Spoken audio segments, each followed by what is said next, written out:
Today, I'm happy to give the floor to Cary Moskovitz, who is representing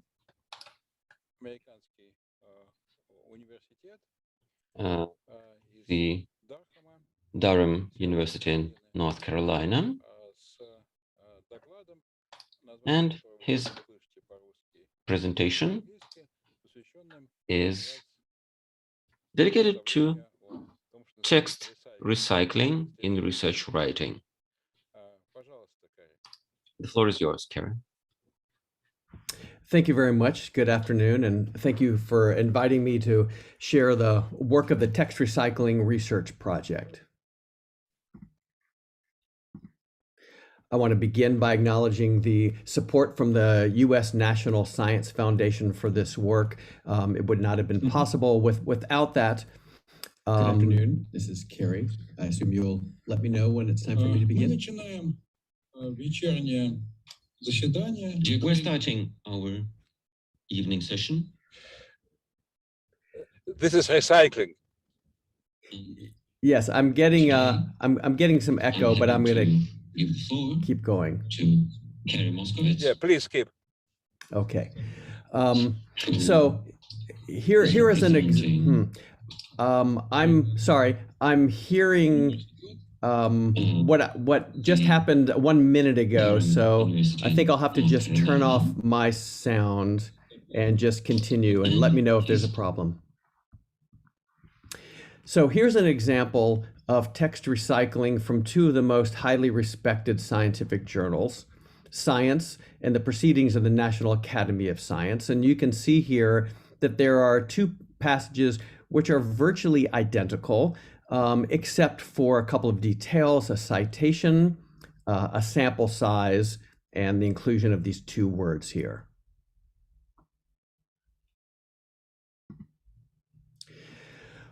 I'm going to begin by talking about defining text recycling. It's obviously crucial, but it is inherently very difficult. To help you understand this difficulty, let's consider how the Committee on Publication Ethics, COPE, defines text recycling. So the COPE guidelines for journal editors on text recycling says that text recycling occurs when sections of the same text appear, usually unattributed, in more than one of an author's own publications. On first glance, this might seem clear. However, the words that I've colored here all are somewhat ambiguous or problematic. So I'm just going to walk you through what I see as the potential ambiguities.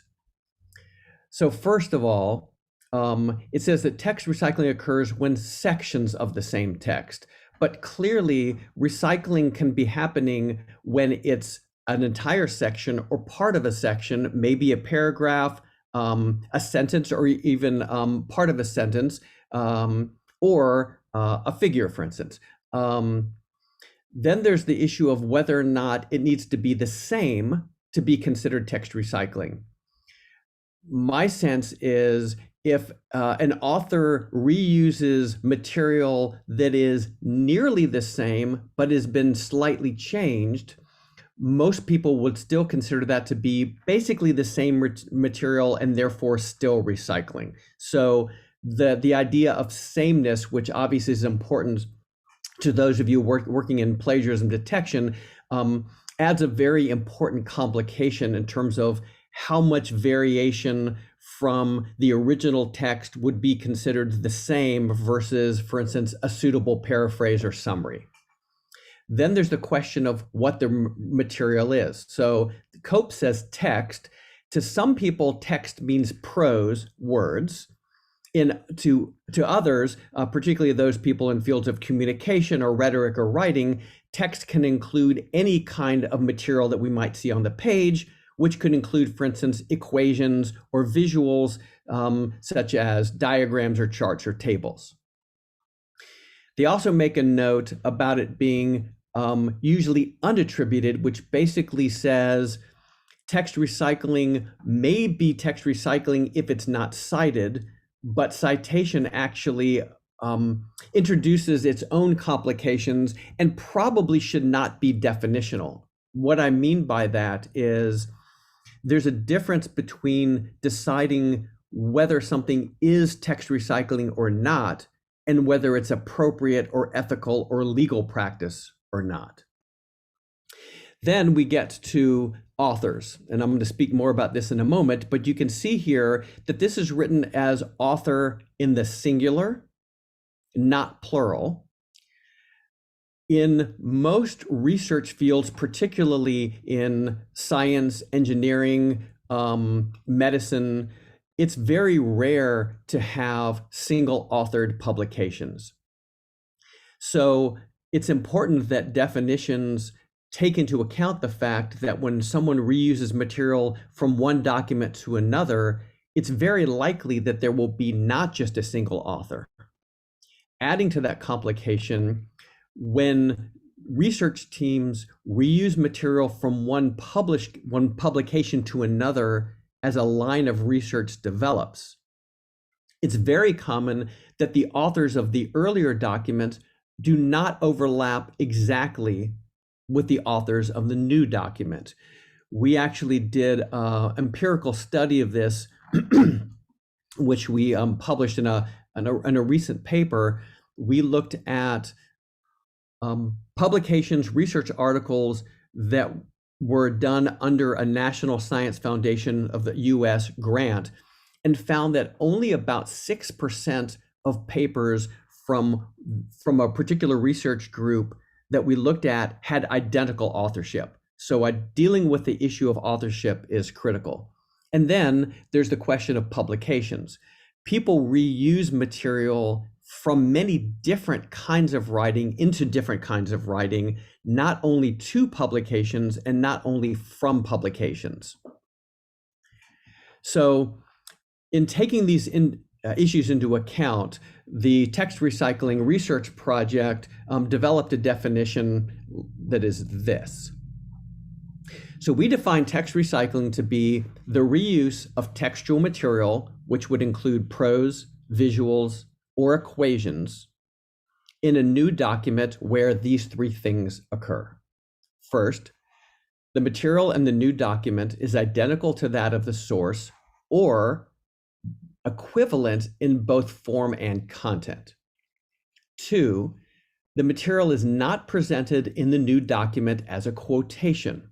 That is, if it's in quotation marks, it's a quotation and therefore it's not recycling. Third, at least one author of the new document is also an author of the prior document. So you'll notice here that we're not saying it's the same author, but that there must be some author overlap. A brief explanation of this point. We thought a lot in terms of definitions about whether there should be a certain amount of author overlap, and we ended up deciding that the only logical way to draw a distinction was at least one author versus no authors. And even though there are cases where we might consider something to be recycled where there are no overlap of authors, for instance, everyone, let's say, left the research team or was not involved in the next publication, but the potential for that to be confused with plagiarism was too great. I next want to speak about terminology problems because the language around text recycling and related practices has been quite problematic. To date, there's been no standardization of terminology. So different publishers or institutions use the same words to mean different things, and those differences are important. Also, publishers, scholarly societies, institutions have largely set their own policies and guidelines, and the lack of consistency then makes it hard for both authors and editors and publishers. So I want to talk to you about terminology. So first of all, this practice of reusing material from one's prior work in newer work was originally referred to as self-plagiarism.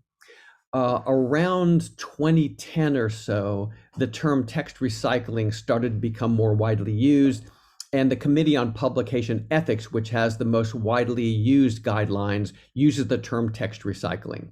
So we in the Text Recycling Project, like COPE and others, are discouraging the use of self-plagiarism for a couple of reasons. One is, as we'll talk about, text recycling is often considered to be appropriate practice, and self-plagiarism definitely sounds like something that people should not do, so it sends a confusing message. The other thing is, self-plagiarism has been used in ways that are rather confusing, sometimes as a neutral term to just describe text reuse, and sometimes as a term to describe problematic or unethical reuse. And so that's caused quite a bit of confusion. So I want to here show you the nature of the terminology problems. So in the United States, the Council of Scientific Editors says, and I'm just going to highlight the colored language here, plagiarism generally involves, but can also apply to, skipping here, researchers' duplication of their own previously published reports without acknowledgement. This is sometimes called self-plagiarism or duplicate publication. So the Council of Scientific Editors in the US uses duplicate publication and self-plagiarism as synonyms. The Committee on Publication Ethics, COPE, uses text recycling and self-plagiarism as synonyms, text recycling also known as self-plagiarism. And then they say a separate issue not to be confused with text recycling is redundant or duplicate publication. So again, just to back up here, the Council of Scientific Editors use duplicate publication and self-plagiarism as synonyms. COPE talks about duplication and self-plagiarism as being different things. Similarly, two of the major publishers of research in science and engineering and related fields, Springer Nature and Taylor and Francis. Springer Nature uses redundant publication as the largest umbrella term. Within that, they have self-plagiarism, and then they describe text recycling as a subset of self-plagiarism. Taylor and Francis uses text recycling and self-plagiarism as synonyms, as the umbrella terms, and then uses redundant publication and duplicate publication as a subset of those. So you can see as authors move from one domain to another, one publisher to another, or from a publisher to COPE, they see these words used in different ways. I will be talking a little bit about our work to develop a new coherent set of terminology.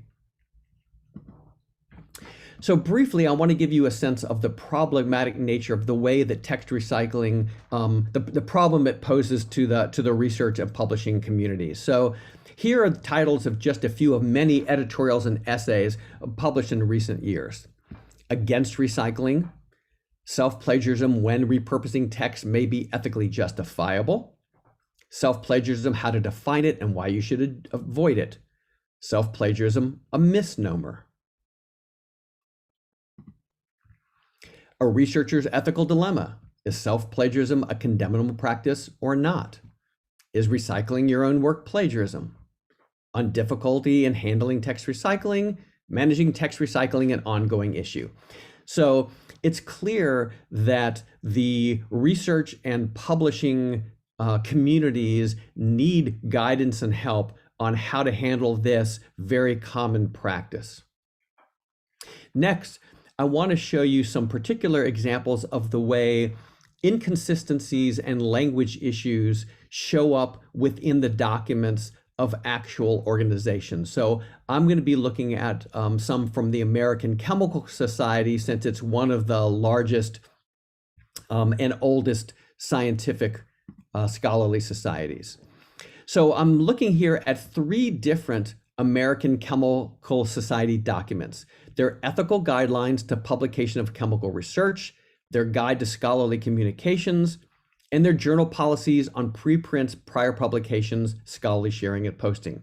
So the first of these says, authors should not engage in self-plagiarism, also known as duplicate publication, unacceptably close replication, not exact, right? Unacceptably close, of the author's own previously published text or result. So we see here the authorship problem, authorship in singular, the language problem. I also want you to note that this document says authors should not do this thing they call self-plagiarism. But in this other document, they say, and this is actually in their author-publisher contract as well, authors may reuse figures, tables, artwork, illustrations, or text extracts of up to 400 words. So we have, on the one hand, the ethical guidelines that seem to say generally or universally authors should not do this. But then when we go to this other document and the contract, they give permission actually for authors to do this within limited constraints. Also here, that says text recycling or self-plagiarism occurs when the author publishes the same material verbatim, but you can see here, they talk about it as being unacceptably close replication. So again, that raises the issue of whether it's only the exact verbatim reuse of language or something that's approximately the same. Looking at another journal, this one in anthropology, we see similar issues. The manuscript should not be submitted to more than one journal. So that's about the most universal and consistent policy about reuse. Then it says the submitted work should be original. So originality is actually a really complicated matter in the context of scholarly publishing, because nearly every journal has some statement that says we expect authors' work to be original, but they seem oftentimes to mean different things by that. We conducted a set of in-depth interviews with journal editors across fields, there's from leading journals, and we found that some journal editors believed that any duplication of material from their a prior work into their work would be considered not appropriate, or they were concerned about it being illegal because of copyright infringement. Others said, no, by original, what we mean is it needs to be making a unique intellectual contribution. But we don't expect every word or every passage to be completely new. Also, you see that this says that the work should not have been published elsewhere in any form or language, partially or in full, unless the new work concerns an expansion of the previous work. So they do make an exception to say, okay, if you're doing something which extends your prior work, then maybe it's okay to be reusing material. And then in another bullet point, it says, concurrent or secondary publication is sometimes justifiable. For example, translations of a manuscript, translations or a manuscript that is intended for a different group of readers, right? So from the point of view of an author reading these guidelines, this is very confusing, because as you see in the green language here, this bullet point says it should not have been published elsewhere in any form or language. And down here it says that might be okay to do a translation or even just for a different group of readers.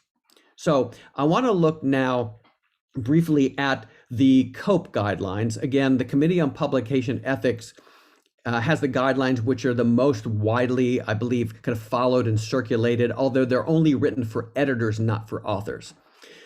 So here are two excerpts. So they say for research articles in the introduction or background, some degree of text recycling may be unavoidable and even considered desirable. For the method section, they say it's not unusual, it may be unavoidable, and may actually be of value. right? So I think it's important to understand that this organization, which has probably done more than any, certainly before our work, to clarify expectations with their members, has come to believe that text recycling in some cases is actually acceptable, in some cases preferable. So I've made the case, I believe, that text recycling is confusing, that there are very important differences in different contexts, different publishers, the way they use language, what authors think they should do or should not do, which brings us to the question of why not just avoid it altogether? And in fact, many journal editors and others have suggested basically a low risk approach. That is, telling authors just don't recycle text, and then we avoid the potential ethical problems. We avoid what they see as the potential legal problems around copyright infringement. So let's talk about that. So some editors and others who have written about text recycling say you can avoid text recycling by just summarizing the previous work and citing it, and then directing readers to go look at the original. Sometimes that's appropriate to do, particularly when the material being described is not essential for most readers. For instance, when describing a standard statistical procedure or an intervention. But that's not the case for most recycled material. And I don't think that we want to promote the idea that methodology in general is not important for readers to know and to read with a skeptical eye.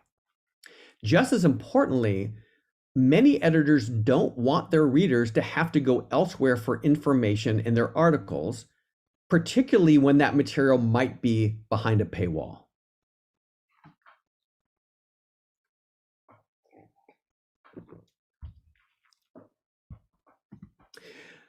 Others have suggested that authors can avoid text recycling merely by just putting the material in quotations and then following the standard practices of quotation, standard being what's most likely used in humanities fields, where quotation is a typical common practice of authors.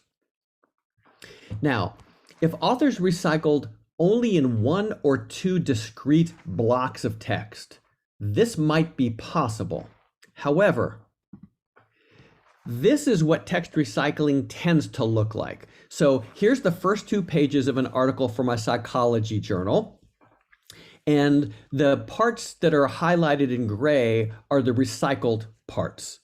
And so what we see is not 1 or 2 chunks of text that could be easily quoted, but material scattered, sometimes most of a paragraph with a few words changed, sometimes the entire sentence, sometimes phrases. And the reason it looks like this is that authors, when they work from one article to another, when they recycle, tend to reuse the material that's appropriate for the new work, but they also have to change some material because there's some difference in the amount of space that's allowed, in what they would need to say to that audience, changes in the actual work, for instance, a different sample size or a different population that's studied, or some alteration in methods. So I think it's clear that few editors of scholarly journals would be willing to accept multiple sets of quotation marks scattered throughout a manuscript. But also it's important that the nature of quoting is to draw readers' attention to the quoted words. And for text recycling, that's not what's intended. That's not desirable. So having passages quoted, especially frequently within a research paper, would be distracting and confusing for readers. So that takes us to the last option. Why not just reword the material and avoid having to recycle it? And this is a commonly suggested option. Here's, for instance, what the managing editor of one journal said. I've been authenticating right, using plagiarism detection software. You all know that. All revised papers for several years now, and I'm continually frustrated by self-plagiarism. You'd think that researchers and authors with MDs and PhDs would be bright enough to know how to reword, right? Suggesting that it's a problem of intelligence and ability. On the other hand, a researcher in astrophysics tweeted, "I just spent 2 tedious hours trying to reword the most boring chunks of my paper because I got pulled up on self-plagiarism." Now, if we tell authors that you should reword rather than recycle material, what actually happens? Here's an example of, I think, a pretty typical situation. So these are passages from the same research group, which was developing a malaria vaccine.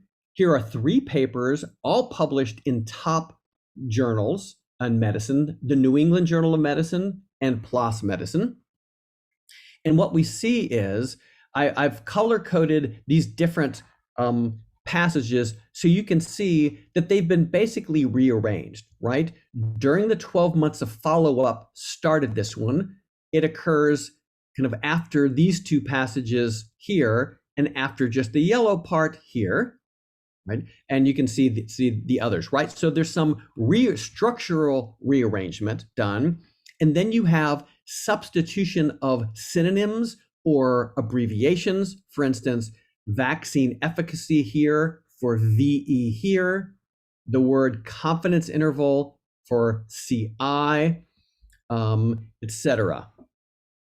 So what we end up having oftentimes is writing that is just changed solely to make it different so that it is not caught in the plagiarism detection software, and then avoiding that particular problem. But I think it's clear that from the point of view of communication and readers, such trivial changes make it more difficult for readers to clearly know what's the same and what is changing from one study to the next. So I want to talk now about the work of our project. So we are now in our 5th year of studying text recycling.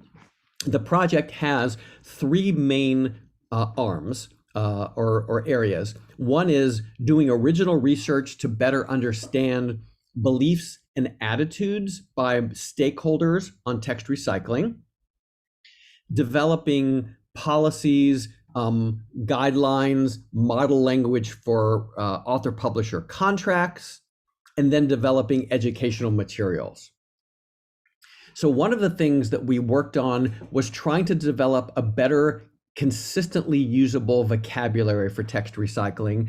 And when we worked on developing this vocabulary, a primary goal was to come up with a set of terms that were distinct enough from one another, but also that each term generally aligns with its ethical and legal acceptability. So we have these terms: developmental recycling, generative recycling, adaptive publication, and duplicate publication. And so just walking you through this generally, we first ask, is the source material, that is, the document that the material was taken from, published or not? If not, we call that developmental recycling. So examples would be a poster or an article, a grant proposal. Then if it is published, is the author recycling central ideas from the source or not? That is, are you really reusing the main material, the main ideas of the paper? If not, we call that generative recycle, meaning that recycling was done to generate new work. If you are recycling the central ideas from the source, then we ask about the change in context. That is, does the new work, the destination document, differ from the source in either its genre or in its intended audience? If yes, for instance, a translation, we call that adaptive publication. if not duplicate publication.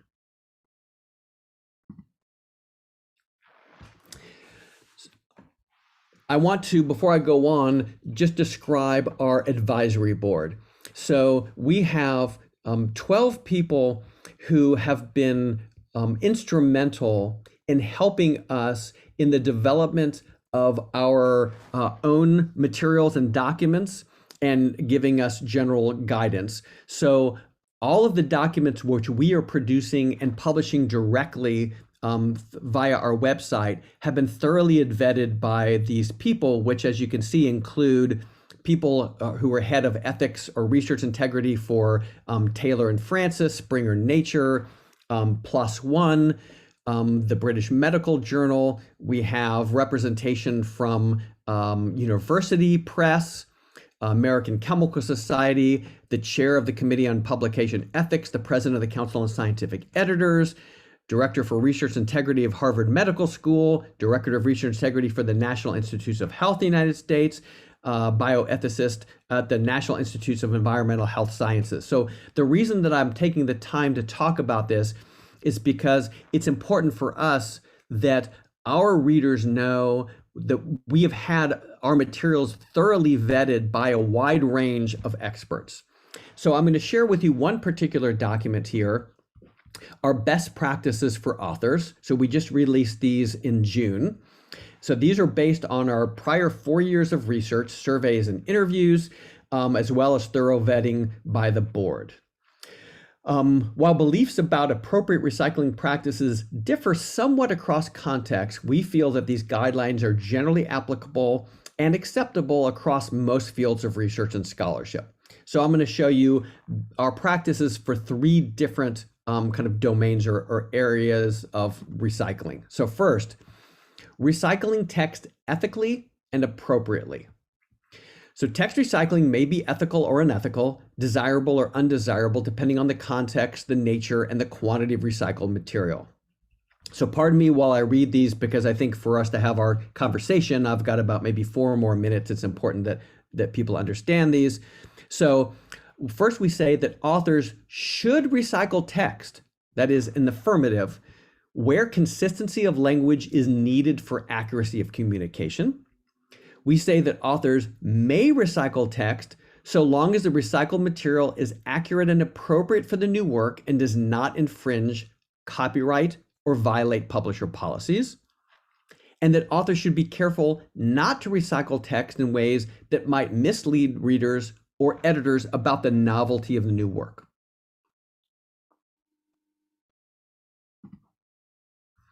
Recycling text legally. So the legality of text recycling generally depends on copyright law, which I think most people in these fields understand, or they tend not to actually understand the copyright law, but they know that that applies, but also signed author-publisher contracts. For most published work, unpublished research manuscripts, authors hold copyright and can recycle from that work without legal restriction. Second, most publishers require authors to transfer copyright to the publisher so that authors' rights to recycle from their own published works are then limited by copyright laws, and those differ by country. However, publication contracts may let authors retain some rights to recycle, but these are widely different across publishers. And finally, we say that if the amount or type of recycling that an author wants to do exceeds what copyright law or the signed contract allows, authors should obtain permission from the publisher of the source document. So let me pause on this here. The intent of this is if authors believe that recycling material in some particular situation is the right thing to do for effective communication, rather than just reword it to avoid potential legal issues, editors should have them get permission like they would for reusing, say, a figure. And then finally, recycling text transparently. Appropriate recycling requires transparency with editors, readers, and co-authors. Authors should be transparent with editors, informing them about the presence of recycled material when they're submitting the work. They should be transparent with readers by including a statement notifying readers that the document contains recycled material. And if the authors of the new work are not identical to those of the prior work, the corresponding author of the new work should obtain permissions. So to wrap up, here are the resources that the Text Recycling Research Project now has available on our website. So best practices for researchers that I just presented to you, a document, an understanding text recycling and research writing, a guide for researchers. We have a related one, slightly different for editors.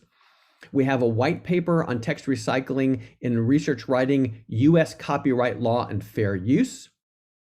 And we are currently working on the Text Recycling Research Project Text Recycling Policy. We hope to have that out by December. And then a white paper on text recycling and author-publisher contracts and best practices for students. Just quickly so you can see, here are a few of our publications. All of our publications are available in full text on our website.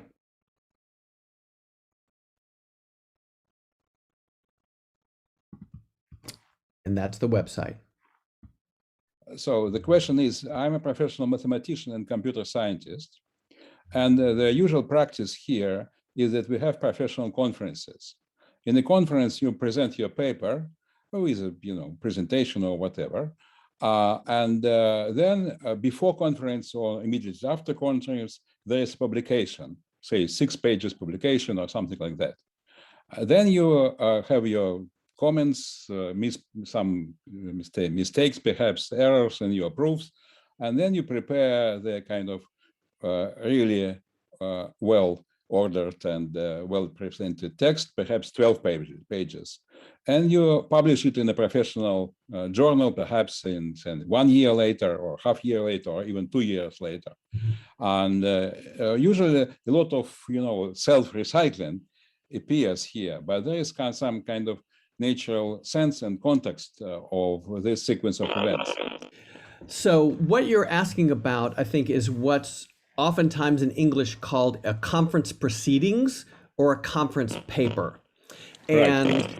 That's one of the actual very interesting cases for 2 reasons. One is because those documents have a kind of, in some disciplines, middle ground status as a publication, right? So they're in some fields, for instance, in engineering, considered to be maybe a pseudo publication, but certainly not the final version of that research for the scholarly record. So in those disciplines, actually the scholarly societies consider it appropriate to recycle most, if not all, of a conference proceedings paper when you're making the final journal article version. Some scholarly societies set explicit limits on how much needs to be new, and it depends completely on the specific organization. So some might say at least 25% of the material needs to be new, or at least 50%. Others are fine to have you do a just more thoroughly edited and then peer-reviewed version of that paper without any specific concerns about the amount of overlap. In other disciplines, the conference proceedings are considered the equivalent of a journal article, and it's done. So when you do the thing they call conference proceedings, there is no next place to do it. That's the same as the journal article. And so even the terms that are used are sometimes the same, but with different meaning by disciplines. So engineering and sometimes, at least in the United States, computer science. So here in computer science, oftentimes the conference proceedings is considered the final version of record. So if you then recycle basically the entire thing into a journal article, that would be considered duplicate publication. On the other hand, the, let's say, American Institute of Aeronautics and Astronautics, which is the leading society in aerospace engineering, invites explicitly authors who have published proceedings to submit those as journal articles, which then go through a more thorough peer review and editing, but they need not be fundamentally different in material. So I think part of it is just some real disciplinary differences, and part of it is a terminology problem that we don't have different words for these things, which are actually different kinds of publications in these different contexts. Okay, Cary, at least it was very interesting for me, and I hope for all the audience. So let's say that we finish with your talk, and I'll transfer the mic to the next speaker, okay?